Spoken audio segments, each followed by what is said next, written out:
Bonjour à tous. J'espère que vous allez bien. J'espère que vous avez passé un bon sabbat jusqu'à maintenant.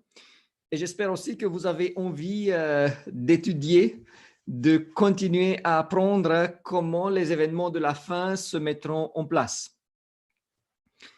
Je vous invite à prier avant de commencer.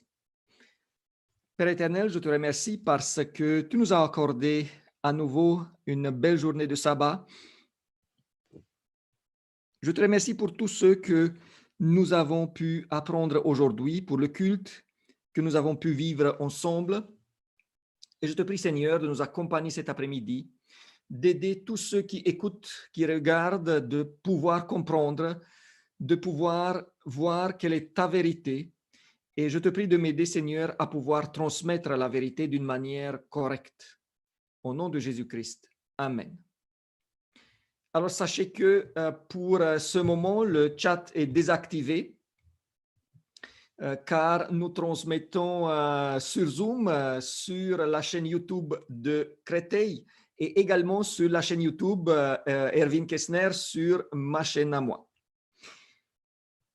Mes frères et sœurs, chers amis, aujourd'hui, le thème est la loi du dimanche. Comment, qu'est-ce que ça veut dire? Comment ça va se mettre en place? Nous allons essayer d'apprendre un peu plus sur ce moment qui, du point de vue des événements de la fin, est très, très important. Et vous allez voir pourquoi. Pour le moment, donc, vous ne pouvez pas poser des questions sur le chat. Si vous avez des questions, il faut les poser différemment.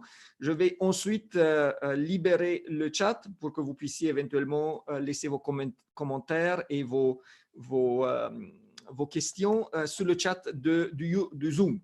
Par contre, vous pouvez poser les questions sur le chat de l'église de Créteil, sur le YouTube. OK. Alors, la loi du dimanche. Pour les événements de la fin, la loi du dimanche représente un élément parmi les plus importants. Et voilà pourquoi. Si nous regardons encore une fois ensemble le tableau des événements de la fin.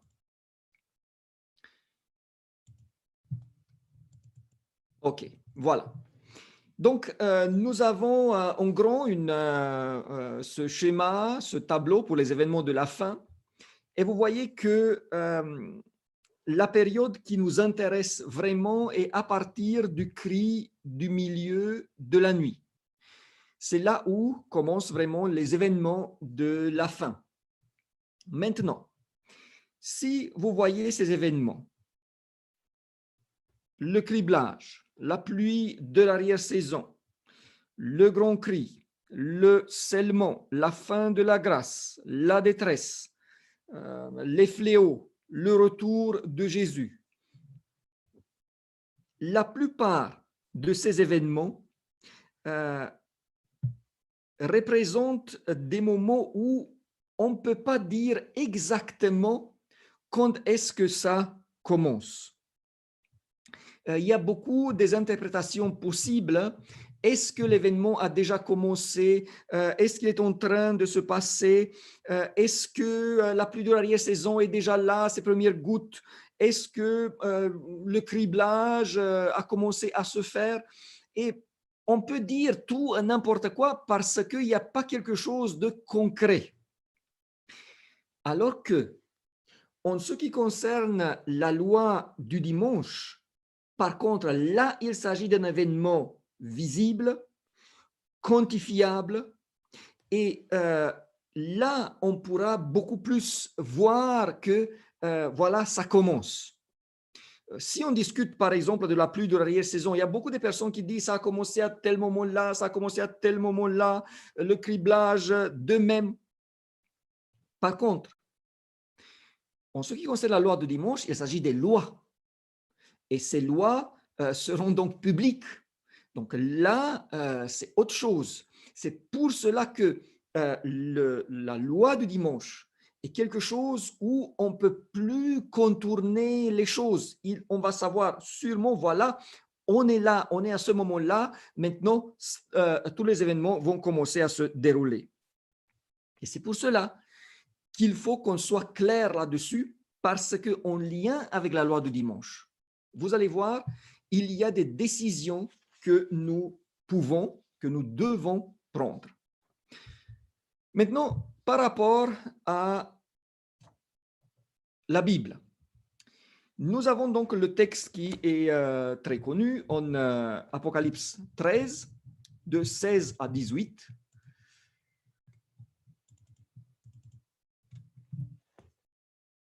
D'où nous pouvons comprendre qu'il y aura des lois qui seront imposées.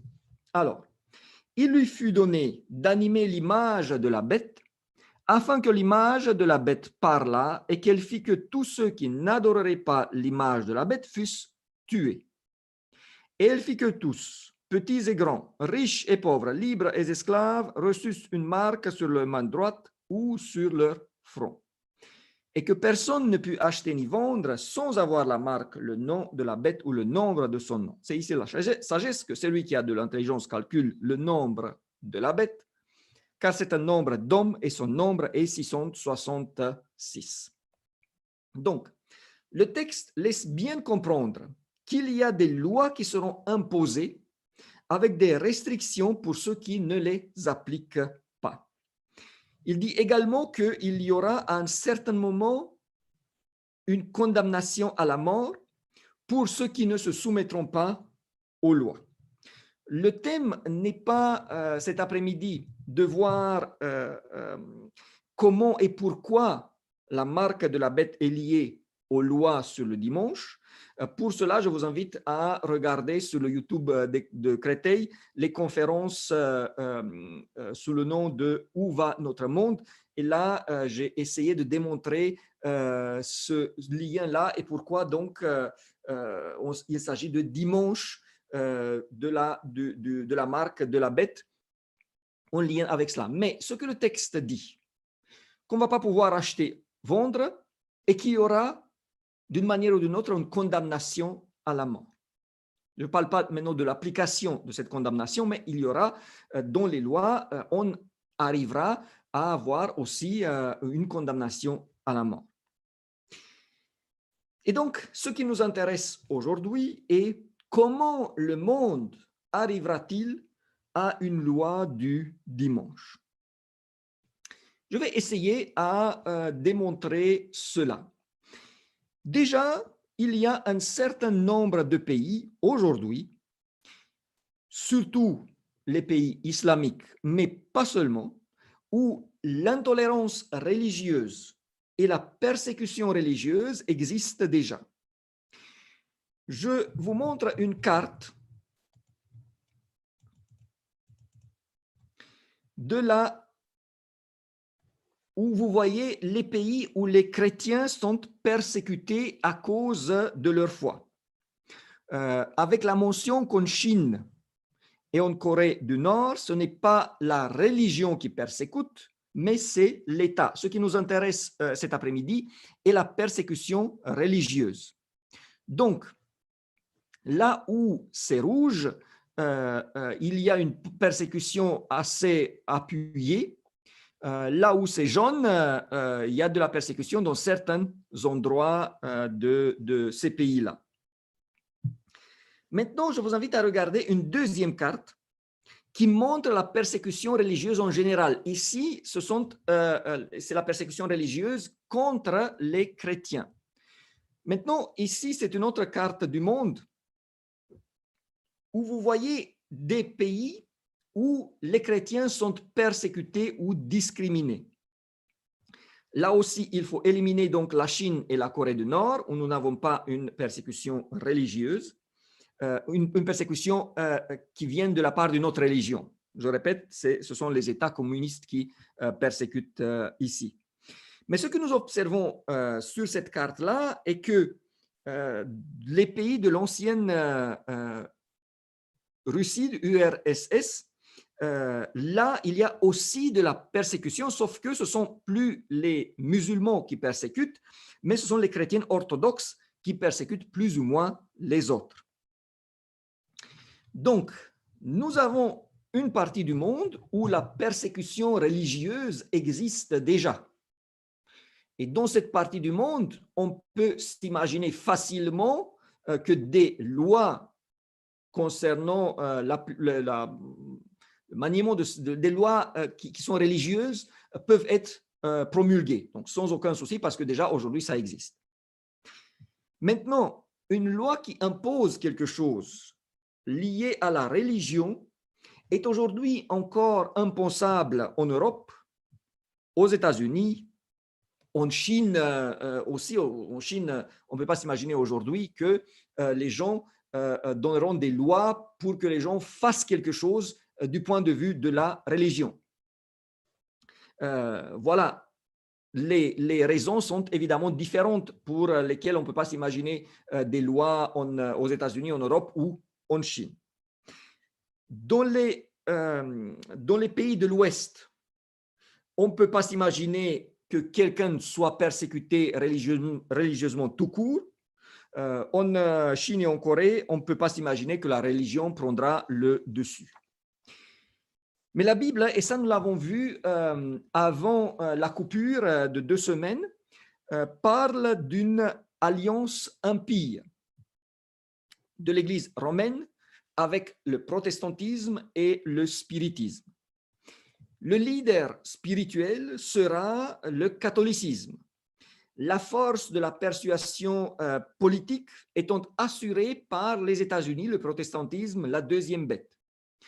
Cette unité ne sera pas une unité organique, mais on a un accord sur plusieurs points communs. Donc, on n'a pas à attendre que le protestantisme et le catholicisme et les religions spiritistes ou tous les autres vont s'unir totalement pour former une unité cohérente et en tout. Non, mais il y aura un accord sur certains points, dont donc un des principaux points sera l'accord sur le dimanche. Maintenant, par rapport à cela, regardons quelle est la proportion des catholiques dans le monde aujourd'hui.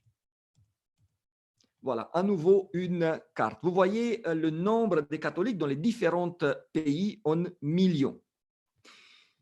Et donc, voilà, nous avons la plupart des catholiques sont au Brésil, 133 millions. Ça, c'était en 2012. Donc, aujourd'hui, ça a pu changer encore, mais pas beaucoup. Donc, 133 millions au Brésil. Ensuite, vient le Mexique avec 96 millions. Les Philippines avec 76 millions de chrétiens catholiques. Et le quatrième pays où il y a le plus de catholiques, ce sont les États-Unis. Oui, vous voyez qu'aux États-Unis, il y a beaucoup plus de catholiques qu'en Italie, le pays d'origine. Et donc, ça, c'est déjà très important, car nous ne pouvons pas comparer la force des États-Unis avec les autres. Donc, vous voyez que de loin, aujourd'hui, le pays catholique, non, c'est mal dit, les États-Unis ne sont pas un pays catholique, mais le pays où il y a le nombre important de catholiques et qui est le plus important, le plus fort, ce sont déjà les États-Unis. Maintenant, encore une carte. Alors, là, vous voyez le pourcentage des catholiques par rapport à la population. Et pour les États-Unis, ce qui nous intéresse le plus, il y en a donc presque 25% de la population des États-Unis, ce sont des catholiques, un quart. Ce que j'ai voulu démontrer ici est que déjà aujourd'hui, les États-Unis, qui sont un pays protestant, ont un fort pourcentage des catholiques et que ce fort pourcentage, du point de vue de la population, représente le quatrième pays dans le monde en nombre des catholiques. Maintenant, j'ai trouvé un article qui m'a paru très intéressant. J'ai hésité, qu'est-ce que je vais montrer aujourd'hui. Dans les conférences, je vous ai présenté quelques citations d'une lettre apostolique de Jean-Paul II concernant l'observation du dimanche. D'abord, je me suis proposé de présenter un peu en extenso plusieurs citations, mais finalement, je suis arrivé à la conclusion que je n'aurais pas le temps. Je ne veux pas non plus parler 2 heures et demie. Par contre, j'ai trouvé un article qui m'a paru assez important pour que je vous présente des citations. En octobre 2012, excusez-moi. En octobre 2012, Manlio Graziano, qui enseigne la géopolitique et la géopolitique des religions, entre autres à Paris 4 à la Sorbonne, a écrit un article intitulé États-Unis, le catholicisme à l'époque du Shift of Power, dans la revue Géopolitique. Cet article mérite d'être lu en entier. Je vais présenter que quelques extraits. Alors, voilà de quoi il s'agit. On va commenter un peu ce que dit Monsieur Graziano, professeur de géopolitique à Paris 4 Sorbonne. Donc, l'article États-Unis, la catholicisation à l'époque du Shift of Power dans la revue Géopolitique. À partir d'une étude très documentée, Manlio Graziano attire l'attention sur un phénomène méconnu, l'importance croissante des catholiques et du catholicisme aux États-Unis. Je précise que c'est un article d'une revue géopolitique, ça n'a rien à voir avec quelconque religion. Ça ne vient pas, ce n'est pas une revue protestante ou adventiste ou je ne sais pas quoi. Vous avez là aussi la référence pour l'Internet. Vous pouvez aller voir et rechercher ce que je vous présente. Et donc, l'importance croissante des catholiques et du catholicisme aux États-Unis, c'est en 2012, je répète, évoqué par ce professeur. C'est un sujet de plus en plus palpable dans la société américaine, en train d'imprégner le panorama politique et institutionnel du pays et qui pourrait contribuer à façonner les relations internationales du futur proche. C'est l'importance croissante des catholiques et du catholicisme.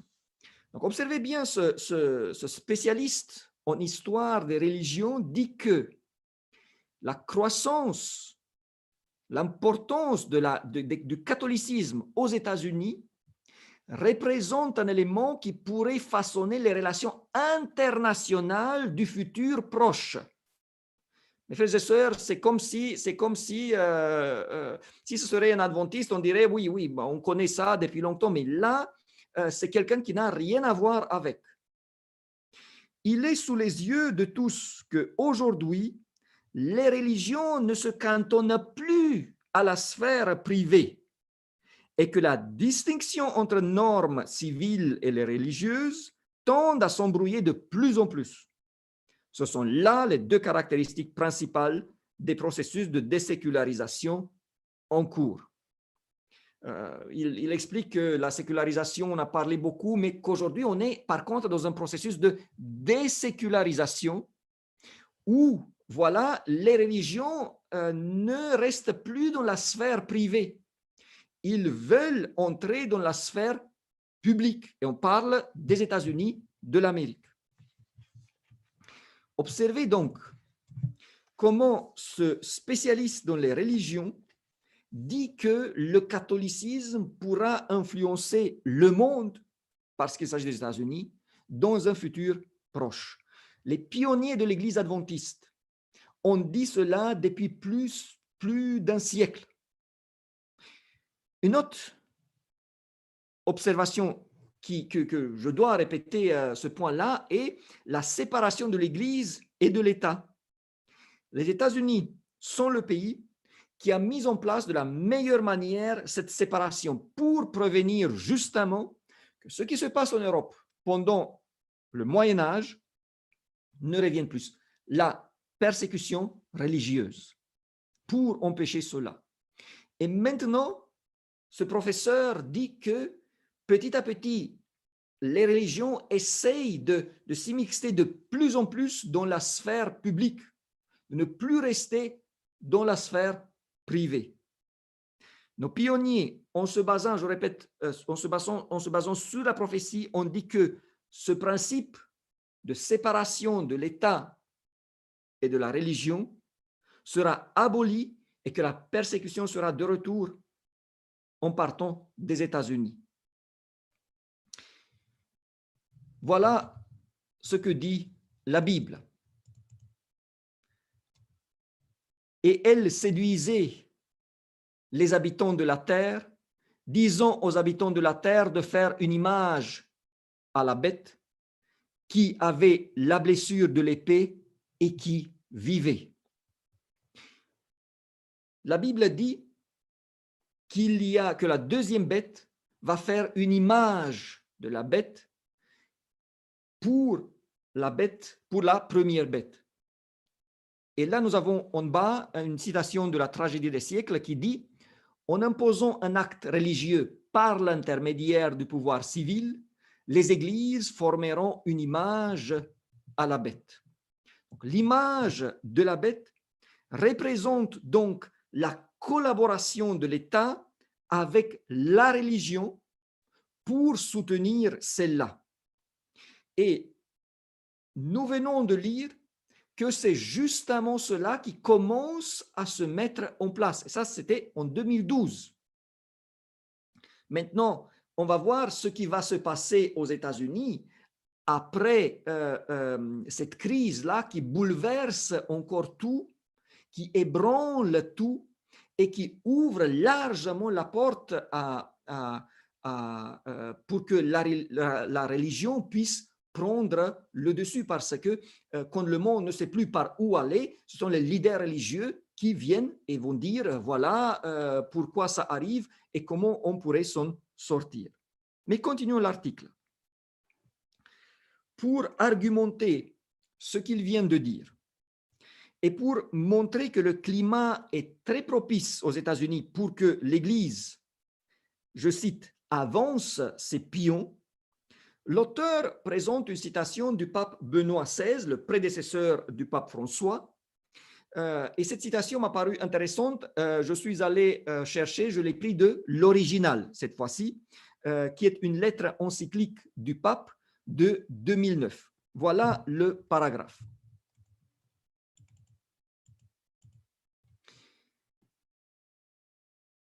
La religion chrétienne et les autres religions ne peuvent apporter leur contribution au développement que si Dieu a aussi sa place dans la sphère publique. Et cela concerne les dimensions culturelles, sociales, économiques et particulièrement politiques. Mes frères et sœurs, vous avez aussi la référence de cette lettre encyclique.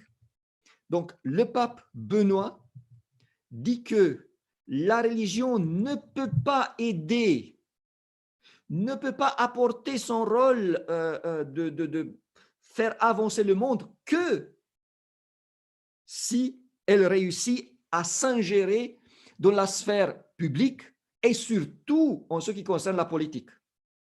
Ce que dit le pape ici est autrement dit, si vous voulez que la religion vous aide et que les choses s'arrangent, alors vous allez laisser la religion vous dire quelle loi il faut donner et dans quel sens la politique doit aller. Donc, pour moi, c'est un appel clair que la religion devienne une affaire d'État, qu'elle ne reste plus cantonnée à la sphère privée, que les États s'y impliquent, bien sûr, dans la direction suggérée ou dictée par le Vatican, ça c'est clair. Et vous comprenez bien que ce n'est pas un appel là à l'Iran de continuer comme il le fait aujourd'hui. Non, c'est un appel aux États chrétiens. Et maintenant, regardons comment M. Graziani commente cette déclaration du pape.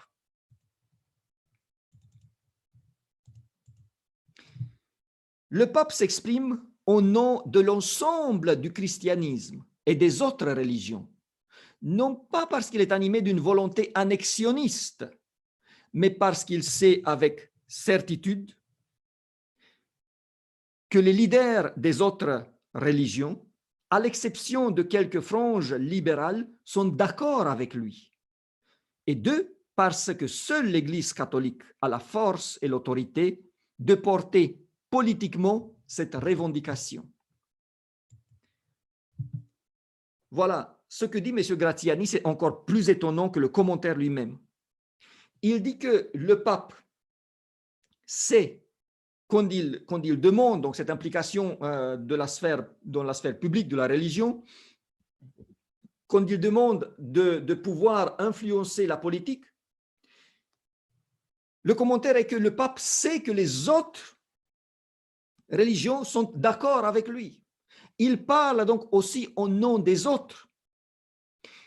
Ce n'est pas une volonté annexionniste. Il ne veut plus annexer les gens. Ça lui suffit que les gens sont d'accord et qu'il y a une certaine unité. Et seulement l'Église catholique a la force de porter politiquement cette revendication.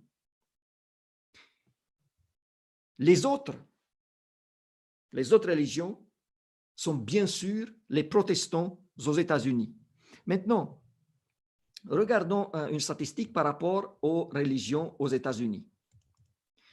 Vous voyez, en bleu, là, ce sont les protestants, plus de 50%. En rouge, ce sont les catholiques. Là, en bleu clair, je pense, ce sont les 100 religions et puis d'autres religions, voilà. Si on prend donc catholiques et protestants ensemble aux États-Unis, on arrive à 75% de la population américaine. Et là, nous avons une force énorme. Voilà ce que les adventistes ont dit depuis plus de 100 ans. Une citation des événements de dernier jour et une citation des instructions pour le service chrétien. Les protestants placeront toute leur influence et toute leur force du côté de la papauté, par une loi nationale imposant le faux sabbat. Ils donneront force et vigueur à la foi corrompue de Rome, réveillant sa tyrannie et son goût pour l'oppression des consciences. Donc, l'Église adventiste dit depuis beaucoup de temps que les protestants vont s'unir avec les catholiques pour, entre autres, imposer une loi sur l'observance du dimanche. Le monde protestant d'aujourd'hui voit dans le petit groupe des observateurs du sabbat un Mardoché qui se tient à la porte. Le caractère et la conduite de ceux qui expriment le respect de la loi de Dieu sont un perpétuel reproche envers ceux qui ont rejeté la crainte du Seigneur et qui foulent aux pieds le jour du sabbat. Par tous les moyens possibles, il faut se débarrasser de l'intrus indésirable. Ce que dit Ellen White dans cette citation, elle dit que les protestants vont s'unir avec les catholiques, mais que déjà aujourd'hui, l'observance du sabbat que propagent les adventistes, c'est une épine pour les protestants, parce que ça les dérange, eux qui ont adopté le dimanche qu'a imposé l'Église catholique. Vous voyez donc comment Dieu guide son peuple et lui donne la connaissance dont il a besoin, et depuis beaucoup de temps, et comment ce qui se passe aujourd'hui nous donne raison. Alors, je cite encore M.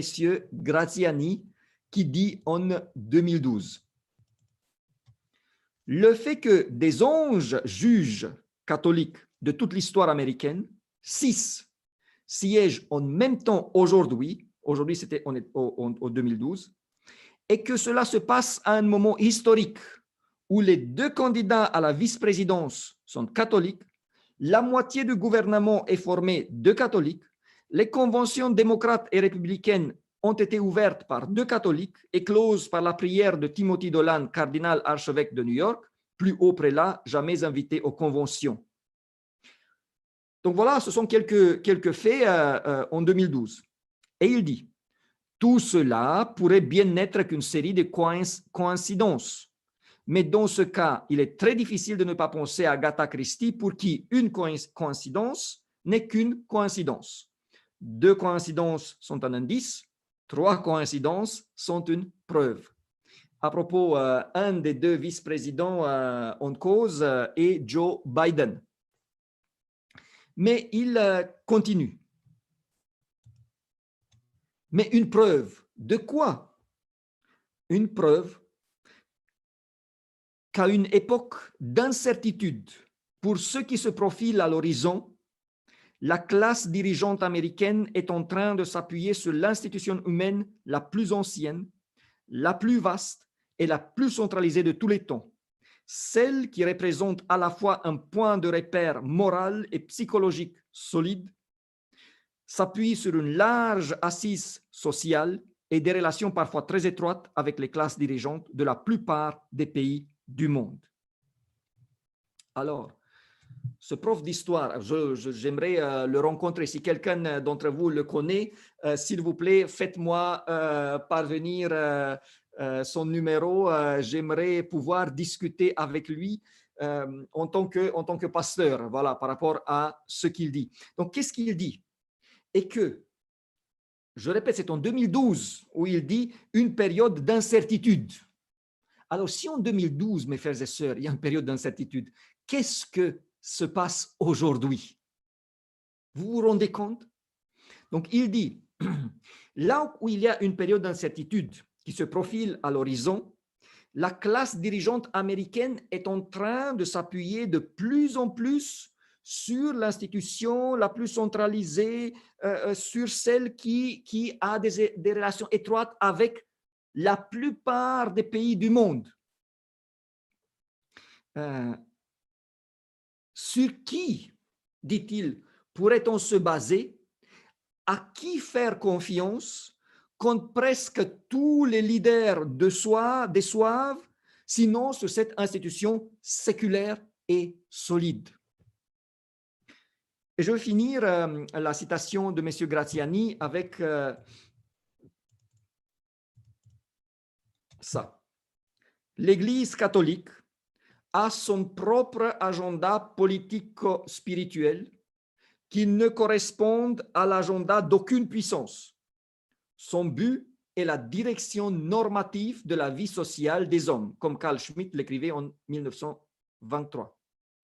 Transposé au niveau international, l'objectif devient celui d'une véritable autorité politique mondiale, c'est-à-dire une autorité exigée par l'ordre moral qui émane de Dieu. Alors, incroyable ce que dit un professeur d'histoire par rapport à l'Église romaine et qui vient de confirmer tout ce que a écrit Ellen White dans La tragédie des siècles il y a avant l'année 1900. C'est quelque chose d'extraordinaire. Je répète, cet article mérite d'être lu en entier parce que là, nous avons affaire à quelque chose qui n'est pas, à quelqu'un qui n'est pas dans la sphère religieuse et qui tire une conclusion qui va exactement dans le même sens que ce que notre Église, par inspiration conduite par Dieu, dit depuis longtemps.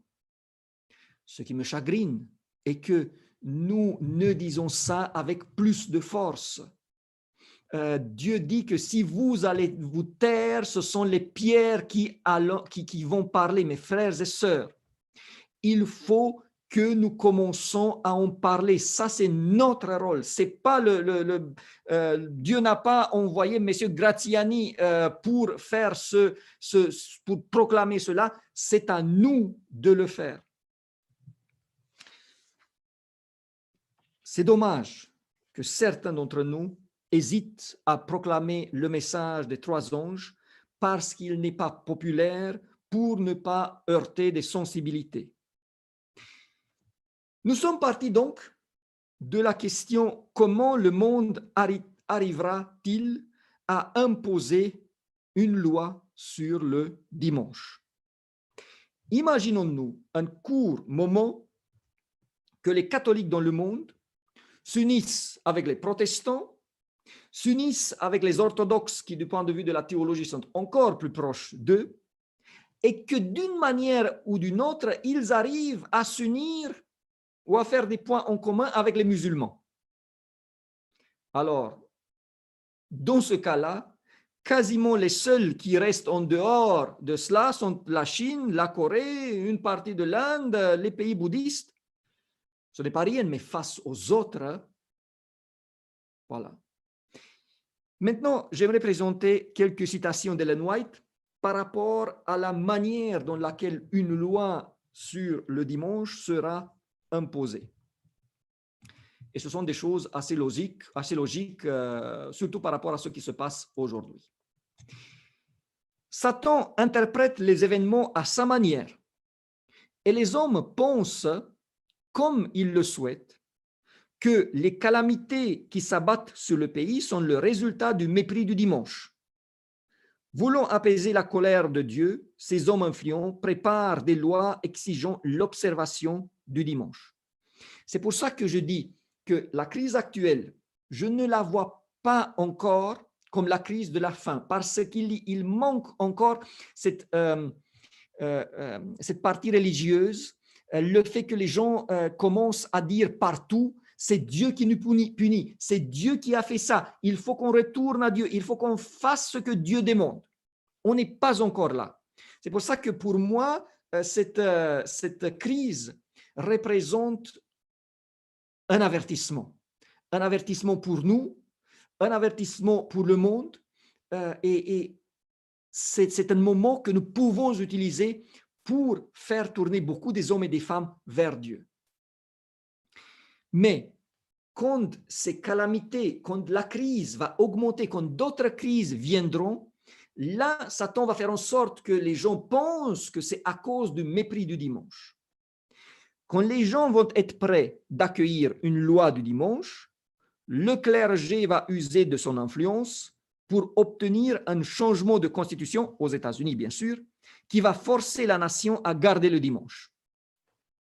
Donc, les choses se mettront en place petit à petit jusqu'au moment où le pays sera prêt à accepter une telle loi. Pour s'assurer du soutien et de la popularité des législateurs céderont aux cris après une loi du dimanche. Et ensuite, les nations étrangères suivront l'exemple des États-Unis. Les États-Unis iront à l'avant, mais cette crise va atteindre notre peuple dans le monde entier. Alors, suite à ce qu'on a vu aujourd'hui jusqu'ici, ce que Ellen White décrit, c'est très facile à s'imaginer que ça va se mettre en place. Et vous voyez, vous allez voir, l'idée est déjà là, ça va commencer aux États-Unis et puis ça va s'éteindre partout dans le monde. Maintenant, quelles pourront être les étapes pour l'entrée en vigueur de ces lois du dimanche? On a vu, premier chapitre, c'était comment des lois sur le dimanche vont être imposées. Deuxième partie, les étapes pour l'entrée en vigueur de ces lois. Selon ce que la Bible présente, nous pouvons tirer la conclusion qu'une fois les lois dominicales promulguées aux États-Unis, leur entrée en vigueur se fera progressivement, j'insiste, progressivement, de plusieurs points de vue. D'un côté, du point de vue géographique, vous avez vu, Ellen White dit, les autres États suivront, mais ça sera progressivement, pas en même temps. Les lois eux-mêmes après, et leur application sera aussi progressive. Il y aura avec le temps un durcissement, comme avec le confinement. D'abord, on a dit, voilà, il faut faire ça, et puis on a durci jusqu'au moment où, à un certain moment, c'était interdit de sortir de 10 heures, je pense, à 19 heures, sortir pour faire son jogging, c'était qu'avant ou après. Et donc, il y aura un durcissement et les lois seront de plus en plus sévères avec le temps. Ça, c'est très important, car ça va laisser du temps. Et vous allez voir pourquoi.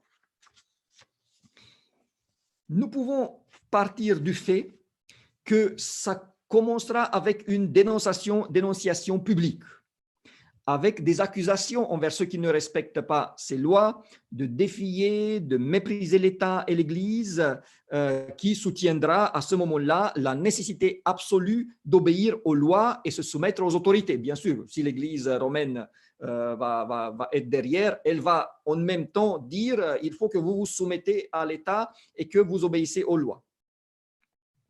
La question est, laissez-moi sortir un peu de la partie technique et entrer un peu dans le spirituel. La question est, avons-nous aujourd'hui une relation assez forte avec Jésus qui pourra nous aider à résister lorsque nous serons seuls devant les lois et les autorités? C'est la question qu'on doit se poser. C'est pour ça que cette crise devrait nous amener dans cette direction. Car à ce moment-là, nous n'aurons pas à défendre nous-mêmes, mais la vérité. Et il ne faut pas non plus regarder à nous, mais il faut regarder à Dieu. Si nous nous impliquons aujourd'hui à fond dans l'œuvre de Dieu, il prendra soin de nous à cette époque. L'homme, il tourne généralement autour de lui et de ses besoins à lui.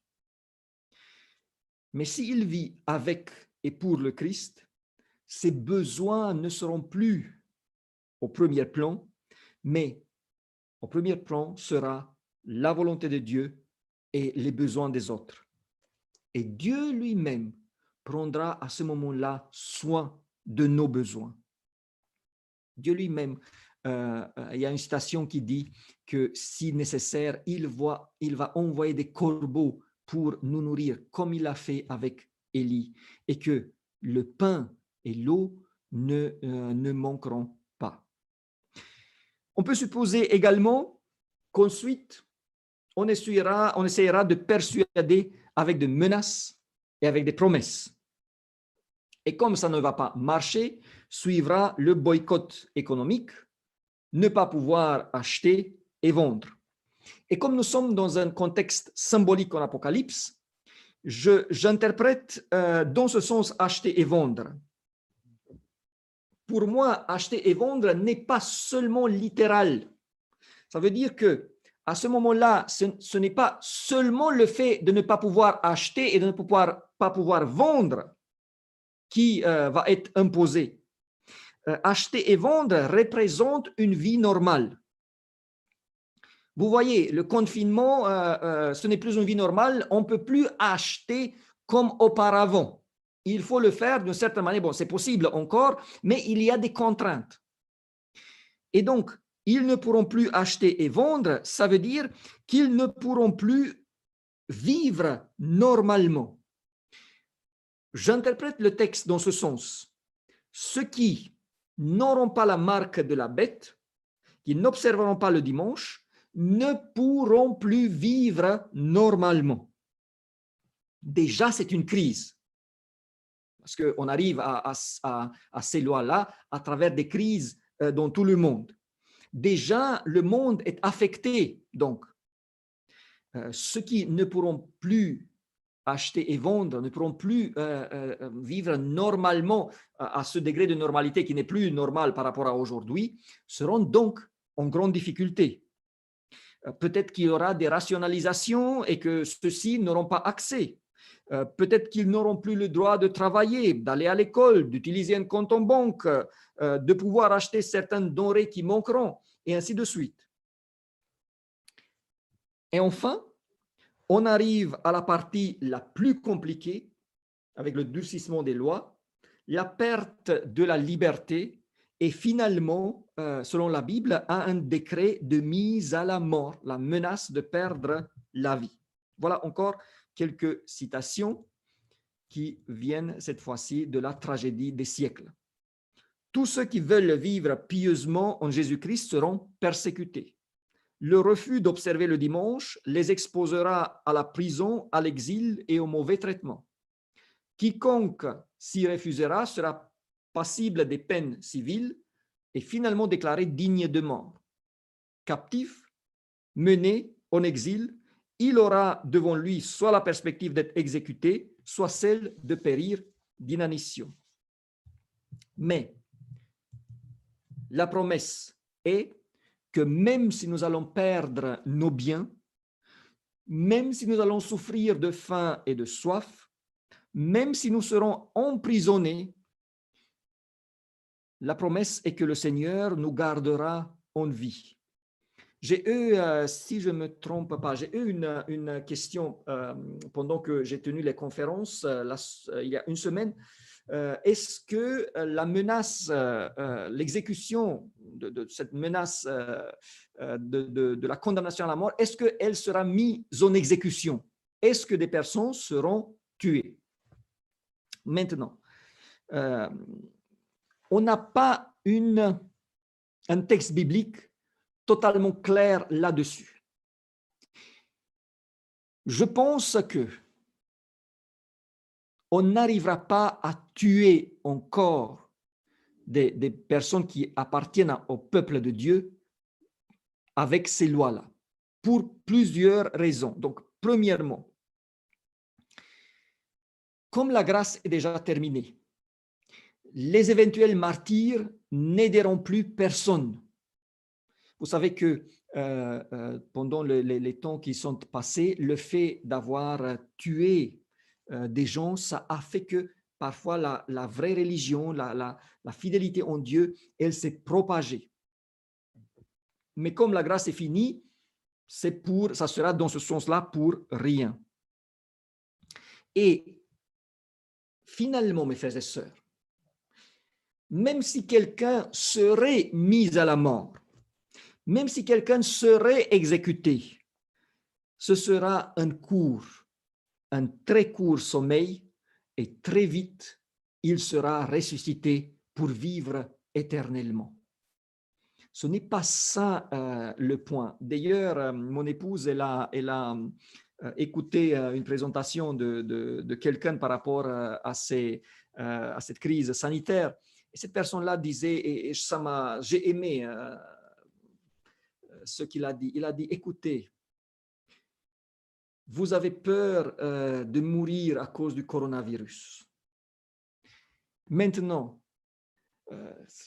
de mourir, chacun va mourir, tôt ou tard, d'une chose ou d'une autre. Ce qui compte est comment on vit, quelle sera notre vie. Donc, ce n'est pas là le plus grand problème de mourir. Si on est ancré en Christ, le moment suivant, ce sera la résurrection. Mais, selon des citations qui sont données aussi par Ellen White, je crois que ce décret de mise à la mort ne sera pas mis en exécution, que les anges interviendront. Maintenant, la partie peut-être la plus importante. Ce que nous devons savoir est donc l'importance de la loi du dimanche, l'importance pratique de cette loi. Qu'est-ce que ça implique directement pour nous? Alors, de mon point de vue, la promulgation des lois qui imposent l'observance du dimanche représente quelque chose d'une importance énorme, théologique et pratique pour les fidèles de Dieu. La loi du dimanche est un signe pour plusieurs événements importants qui imposent des décisions de notre part. Premièrement, La loi du dimanche représente le début de l'imposition de la marque de la bête. C'est au moment où le dimanche commence à être imposé que les personnes qui suivent recevront la marque de la bête. Ça, c'est très important. Ce n'est pas aujourd'hui qu'on reçoit la marque de la bête si on observe le dimanche. À ce moment-là. C'est le moment aussi de la chute de Babylone. Et donc, de ce cri dans le message du deuxième ange, sortez de Babylone, c'est maintenant ou jamais. Voilà encore deux citations de la tragédie des siècles. L'observation du dimanche imposée par des églises protestantes équivaut à l'obligation d'adorer la papauté ou la bête. Il s'ensuivra que tout pays protestant qui imposera l'observation du dimanche rendra par là obligatoire l'adoration de la bête et de son image. Alors que le monde possédera la lumière sur le vrai jour du repos, celui qui alors rendra hommage à Rome plutôt qu'à Dieu adorera la bête, de préférence à Dieu, adoptera le signe de l'autorité de la bête au lieu de celui de l'autorité divine et obéira aux lieux humaines plutôt qu'à la loi de Jéhovah. Celui-là recevra la marque de la bête. Je répète, très important, c'est à ce moment-là qu'on reçoit la marque de la bête et pas avant. C'est là que les péchés de Babylone arrivent jusqu'au ciel. Et à ce moment-là que la marque de la bête commence donc à être imposée. C'est à ce moment-là que les gens décideront de quelle part ils se positionneront. C'est là qu'ils prendront la décision finale. Mais attention, s'il vous plaît, ne me comprenez pas mal. Ce sont les gens qui n'ont pas encore appris cela. Ne pensez pas que je vais attendre jusqu'à ce moment-là pour commencer alors à bien respecter le sabbat. Parce que là, je garantis, et bon, on va encore parler de cela un autre jour, nous serons perdus. Pour nous qui connaissons les choses, notre rôle est de proclamer ce qu'il faut faire, ne pas attendre de se décider à ce moment-là, au dernier moment. Pour nous, mes frères et sœurs, c'est aujourd'hui, si vous entendez la voix de l'Éternel, n'endurcissez pas vos cœurs. N'attendez pas jusqu'à demain parce que vous ne savez pas ce qui va se passer demain. C'est aujourd'hui qu'il faut commencer sérieusement à observer le jour du sabbat. L'imposition de la loi du dimanche représente également la conclusion de l'alliance du protestantisme et du catholicisme, l'accomplissement de la prophétie qui dit que la deuxième bête fait que les gens adorent la première. C'est à ce moment-là, toujours selon la Bible, que beaucoup de miracles seront faits par les serviteurs du malin. Deuxième chose, la loi sur le dimanche montre que la fin du temps de la grâce est maintenant imminente, proche, sans qu'on peut dire combien de jours, de semaines ou des mois. Mais c'est le temps où le dernier message sera proclamé, la dernière chance d'accepter le salut, et donc, après, le Seigneur finira. Ça sera fini pour la possibilité du salut. Et c'est là où nous arrivons à un point qui est très controversé, très discuté. Voilà, j'ose me lancer dedans. Le fait de quitter les grandes villes et ou vendre ses biens. Voilà, je vais en parler. C'est très important de savoir ce qu'il faut faire, quand et pourquoi. Alors, commençons avec le dernier. Pourquoi? Il y a généralement deux raisons pour lesquelles nous devrons laisser les grandes villes. Premièrement, nous parlons des crises économiques qui vont amener à l'imposition des lois du dimanche. Donc, quand il y aura la crise économique et en plus le boycott, ce sera très difficile de survivre dans les villes. La crise sera ressentie là de la plus forte manière et la persécution sera là la plus forte. Si en temps normal, c'est dans les villes où tu trouves du travail, c'est ici que tu dois faire le travail missionnaire. À ce moment-là, ce ne sera plus la peine de travailler car il n'y aura plus de quoi acheter. Il y aura le boycott économique. Donc, même en ayant de l'argent, tu ne pourras plus te débrouiller. Et là, on arrive à un autre point. Vendre, c'est bien. Donc, on va discuter de cela aujourd'hui aussi. Et ce ne sera bientôt plus non plus le moment de faire du travail missionnaire car la grâce finira bientôt. Première raison. Deuxième raison. Une fois la loi du dimanche promue, nous pouvons attendre que les fléaux seront versés bientôt. Rester dans les villes aura la conséquence d'être affecté de plusieurs manières par les fléaux d'un côté et par la rage des personnes affectées. Voilà ce que dit Ellen White, cette fois-ci la citation dans les événements de derniers jours. Le Seigneur appelle son peuple à déménager hors de ville, car à l'heure où vous ne vous y attendez pas, le feu et le soufre pleuvront des cieux sur ces villes. Le choc sera proportionnel à leur péché. La fin est proche et toute ville sera bientôt mise sans dessous. Il y aura de la confusion dans toutes les villes. Tout ce qui doit être ébranlé le sera. Et nous n'avons aucune idée de ce qui surviendra. Les jugements seront proportionnels à l'impiété des gens et à la lumière qu'ils auront reçue.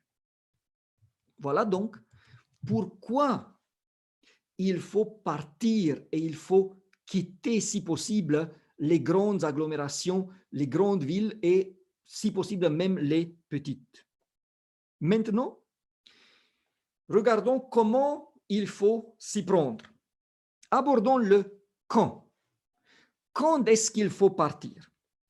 Et il est très important, mes frères et sœurs, de répondre correctement à cette question. J'essaie de donner une réponse, mais après, c'est la même chose que je dis toujours, étudier, rechercher et surtout prier. La loi du dimanche, c'est donc le signe qu'il faut s'éloigner des grandes villes et même des petites si possible. Témoignage, le volume 2. De même que le siège de Jérusalem fut le signal de la fuite pour les chrétiens de la Judée, de même le décret que la nation américaine s'attribuera le pouvoir de promulguer pour imposer le jour du repos papal sera pour nous un avertissement. Le moment sera venu de quitter les grandes villes et de s'apprêter à sortir des petites agglomérations pour gagner des lieux retirés dans les montagnes. Nous voyons que il y a ici une application au moment dont Jésus parle en Matthieu 24, quand il dit qu'il faut prier pour que la fuite ne soit pas en hiver ou un sabbat. Et ça se réfère donc au moment où les lois du dimanche commencent à être promulguées. Maintenant, attention, quand on lit des livres d'Ellen White, généralement, les conseils vont dans le sens de vivre plutôt à la campagne que dans les villes. Ça, c'est une règle générale, aujourd'hui déjà, hier déjà, voilà. Si c'est possible, mieux vaut vivre à la campagne que dans la ville. J'insiste, si c'est possible. Nous n'allons pas discuter aujourd'hui les raisons, mais il y en a plusieurs. Maintenant, le problème est que certaines personnes et certains groupes, parfois dissidents, ont fait de cela leur message principal en transformant le conseil en commandement. Et c'est là que le bas blesse. Pour le moment, pour aujourd'hui, mai 2020, il s'agit d'un conseil pour ceux et ceux seulement qui ont la possibilité et le choix de partir à la campagne. Et même là, s'il vous plaît, il faut tenir compte de plusieurs paramètres. L'idée est de vivre en dehors de l'agglomération, mais à proximité pour pouvoir l'atteindre, ne soit-il que pour la mission, sans parler du travail pour gagner son existence. Vous voyez aujourd'hui quel souci existe parfois dans les régions désertées. Et là aussi, si on s'y prend bien, si on prend tout et pas une seule partie, parce que ces groupes dont je vous dis qui font du message de sortir de la ville, leur message principal, comme si ça sera vraiment, c'est le salut qui en dépend, alors que vous avez vu les citations, elles disent, attention, si vous restez dans les villes, c'est là que vous allez le plus souffrir. Donc, c'est un conseil pour qu'on soit protégé. Ce n'est pas le fait que si je reste dans la ville, là, je vais perdre mon salut. Je vais perdre mon salut si j'observe le dimanche au lieu du sabbat. Je vais perdre le salut si je ne suis pas Christ, je ne suis pas disciple. Ça, c'est autre chose. Donc, même pour ceux qui ont le choix, il faut prendre en compte certains paramètres. Voilà à nouveau ce que dit Ellen White pour compléter le tableau. Que chacun prenne le temps de considérer toutes choses soigneusement et ne soyons pas comme l'homme de la parabole qui commença à construire et ne put achever. Il ne faut pas envisager un déménagement sans en avoir apprécié les conséquences et sans avoir pesé chaque aspect de la question.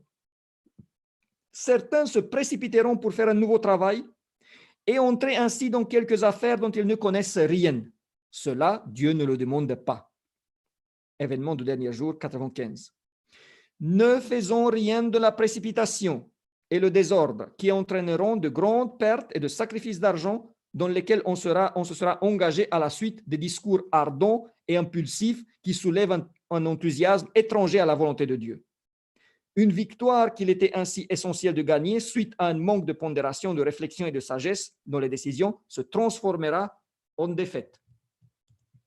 Vous voyez, c'est comme si Ellen White dit ce qui se passe aujourd'hui. Donc, des gens qui prêchent là, qui disent voilà, il faut faire ça, il faut faire l'autre. Et puis, je n'ai vu des personnes qui sont parties à la campagne.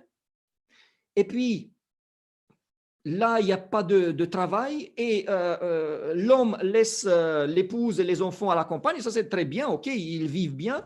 Mais lui, il va retourner travailler dans la ville et il est éloigné de son foyer. Si c'est bien, une semaine. Donc, il retourne, il se voit le week-end. Mais je connais des personnes qui voient leur famille tous les 3 mois, si ça va. Parfois, c'est 6 mois, 1 an. Vous voyez, Ellen White, Dieu ne demande jamais cela. Il faut bien réfléchir. Bien sûr que les enfants vivent mieux à la campagne et sont préservés de beaucoup de choses. Mais il faut bien calculer les choses et soyez sûrs, si l'éducation n'est pas bonne, tu peux aller à la campagne, tu peux aller, je ne sais pas, en Vanuatu, dans le dernier coin de la jungle. Si tu ne donnes pas une bonne éducation à tes enfants, ils ne choisiront pas. Bon, ils seront amenés, ça sera plus difficile qu'ils choisissent Dieu. Donc, ce n'est pas là le point. Par contre, là où il y a le choix réel et on peut vivre à la campagne, faisons-le. la qualité de vie est beaucoup meilleure. Et ça, c'est vu, par exemple, avec ce confinement-là seulement. Mais ce qu'il faut faire aujourd'hui, donc si aujourd'hui on n'est pas obligé de partir tout de suite, on n'est pas obligé de partir tout de suite, ce qu'on peut faire, on peut se préparer, mes frères et sœurs. Déjà, il faut se préparer mentalement pour ce moment. Ne plus voir dans la propriété la sécurité ultime. Faire attention aux investissements. Deuxièmement, pourquoi pas investir si on a la possibilité. Bon, ceux qui n'ont pas la possibilité, voilà, vous pouvez zapper, on n'a pas le choix, on n'a pas le choix. Mais ceux qui ont le choix, pourquoi pas investir dans une propriété qui est dans un endroit éloigné? Ça, d'autant plus que ces endroits-là sont assez accessibles du point de vue du prix. Je ne sais pas, au lieu de rénover son appartement et d'investir 20 000, 30 000, 50 000 de rénovation dans un appartement, mettons, bon, je suis pas agent immobilier, mais je sais que même ma mère m'a dit en Roumanie qu'elle a entendu qu'en France, dans certains endroits, il y a des propriétés qui sont chères comme presque pour rien. Bon, je n'ai pas cherché, mais voilà. Je pense que c'est possible de trouver de propriétés ainsi. Il ne faut pas absolument chercher à aller dans les montagnes, dans un endroit éloigné. Ça peut être à la campagne, quelque part, éloigné des grandes villes. Mais attention, s'il vous plaît, à nouveau, ne faisons aucun pas le moindre, sans être conduit par le Seigneur, par rapport au choix du lieu surtout. C'est lui qui sait ce que va venir et quand ça va venir et où il faut aller. Et si je commence à prier, je dis Seigneur, voilà, je veux faire cela, conduis-moi, il va le faire. À nouveau, ceux qui ont la possibilité financière, surtout parce que si on est déjà en retard avec le loyer aujourd'hui, si on arrive à peine à joindre les deux bouts, ce n'est pas la peine de commencer à se dire je vais acheter je ne sais pas quoi, je ne sais pas où. Mais ceux qui le peuvent, à nouveau, ça serait bien de faire aujourd'hui déjà un sujet de prière. Maintenant, nous avons vu pourquoi, nous avons vu quand. J'espère avoir répondu à la question quand. Le dernier moment pour partir sera le moment de l'imposition de la loi dominicale. Ça, c'est le signe. Hein. Écoute, maintenant, il faut le faire, sinon, ça sera trop tard pour partir. Maintenant, que faut-il faire? Où faut-il aller? Je répète, le principe est, dans ce cas-là, plus loin on est des grandes agglomérations, mieux c'est. Plus le lieu est difficile d'accès, mieux c'est. C'est le contraire de ce que nous avons aujourd'hui. Mais ce n'est pas non plus l'idée d'être quelque part où personne ne pourra te trouver. Car aujourd'hui, ça c'est impossible de te cacher voilà, dans la jungle équatoriale quelque part pour que personne ne te trouve. Ce sont des contes. La protection, c'est le Seigneur qui te l'accorde. Si tu fais ce qu'il demande, si tu vas là où il te dit d'aller, il va aussi te protéger. Donc, ce n'est pas le fait que tu sois caché, voilà, qui offre la protection. Mais déjà, si on est dans un endroit qui n'est pas trop peuplé, la probabilité que la crise ne frappe pas trop fort là, elle est grande. Et la probabilité également que les gens qui sont là ne sont pas trop en rage, elle est grande aussi. Maintenant, pour m'approcher de la fin, bon, si je m'attire les foudres, je me les attire, je l'assume. Mais il faut parler de nos propriété. Je répète, pour ceux qui en ont. Viendra un moment, mes frères et sœurs, où, à cause de la fuite, à cause de la crise, nos propriétés, quelles qu'elles soient, maisons, appartements, terrains, seront invendables et simplement perdues. Tout ce que nous avons de valeureux. En sachant que ce que nous avons appartient à l'Éternel, ce sera une mauvaise gestion. Si aujourd'hui j'ai une propriété de 50 000 euros, de 100 000 euros, peut-être qu'il y a aussi des adventistes qui sont un peu plus riches, qui ont des propriétés de 2 millions d'euros. Voilà. Si tout ça se perd et ça part en fumée, c'est Dieu qui me l'a donné, qui vous l'a donné, parce que moi, je n'ai pas des trucs si valeureux, même si au moment où j'ai acheté mon appartement, sachez qu'en connaissant toutes ces choses, j'ai dit au Seigneur, Seigneur, si tu m'ouvres la porte, si j'aurai une propriété, je te promets qu'elle t'appartienne et je veux qu'elle soit utilisée, qu'elle ne sera pas perdue comme ce que je viens de dire, parce que ce que je vous présente sont des choses que je connais depuis longtemps. Mais ceux qui ont plusieurs résidences sont encore plus concernés. Donc, ça sera une mauvaise gestion que ce que le Seigneur nous a offert part en fumée.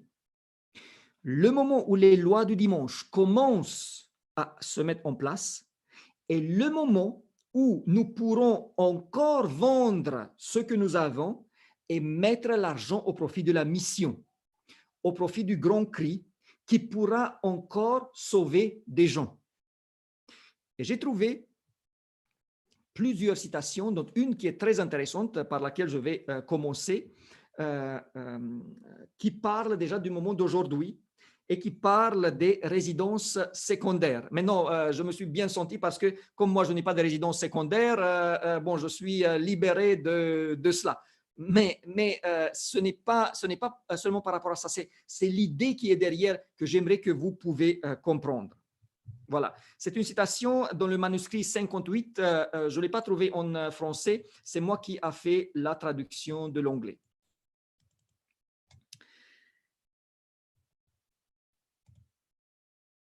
Est-ce que ceux de notre peuple qui possèdent des maisons autres que celles qu'ils occupent, donc ce sont les résidences secondaires, laisseront ces maisons invendues quand, en les vendant et en investissant les moyens dans l'œuvre du Seigneur, ils pourraient préparer le chemin de sa venue?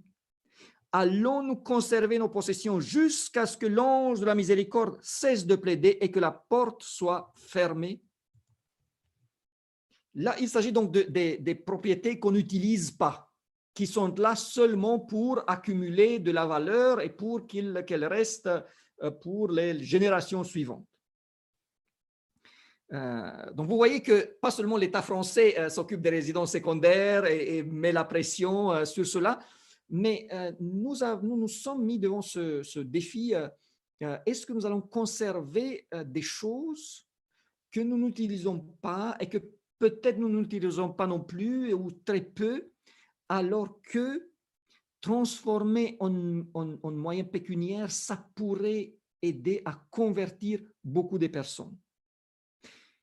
Mais les citations qui suivent se réfèrent maintenant également aux résidences principales.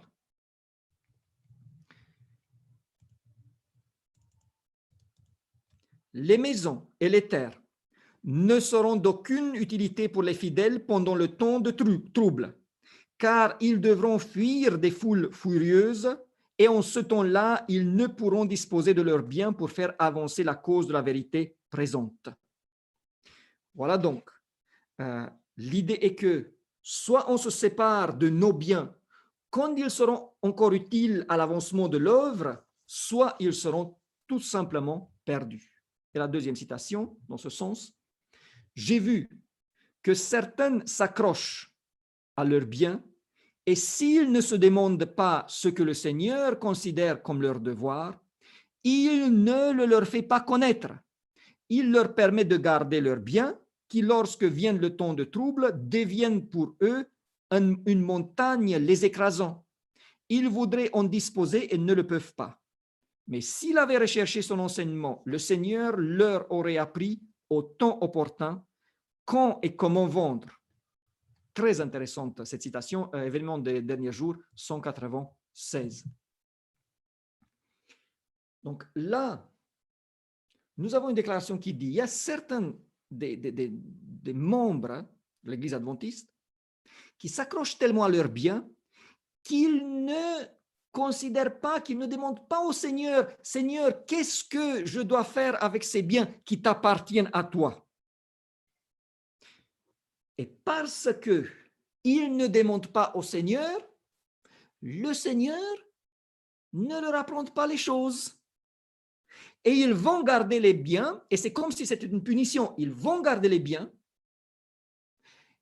et ces biens deviendront quelque chose qui pèse comme une montagne, cette fois-ci spirituellement. On a presque l'impression qu'on va perdre son salut à cause de cela. Mais s'ils avaient recherché son enseignement, le Seigneur leur aurait appris au temps opportun quand et comment vendre. Et je pense que c'est quelque chose de très important, mes frères et sœurs. Pour ceux qui n'ont pas des biens, voilà, ils ont quand même un avantage, ils n'ont pas quoi laisser, ils n'ont pas des choses, des idées à se faire, voilà. Quand même, il faut réfléchir à la possibilité de quitter à ce moment-là la grande ville. Ça, c'est à nous de réfléchir comment en prière avec le Seigneur.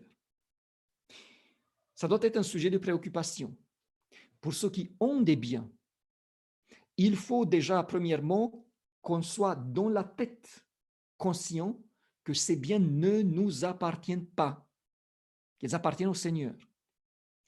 Et se détacher mentalement. Il faut que nous prions, Seigneur, aide-moi à voir que je suis un gérant, que je suis un administrateur seulement, que je ne me vois pas en tant que propriétaire de ce que je possède, que c'est toi le propriétaire. Et en ayant déjà cette attitude, en priant, le Seigneur va nous dire dans ce cas-là, et c'est ce que je demande pour moi, comme je l'ai dit, voilà mon ami, maintenant c'est le moment. Vends,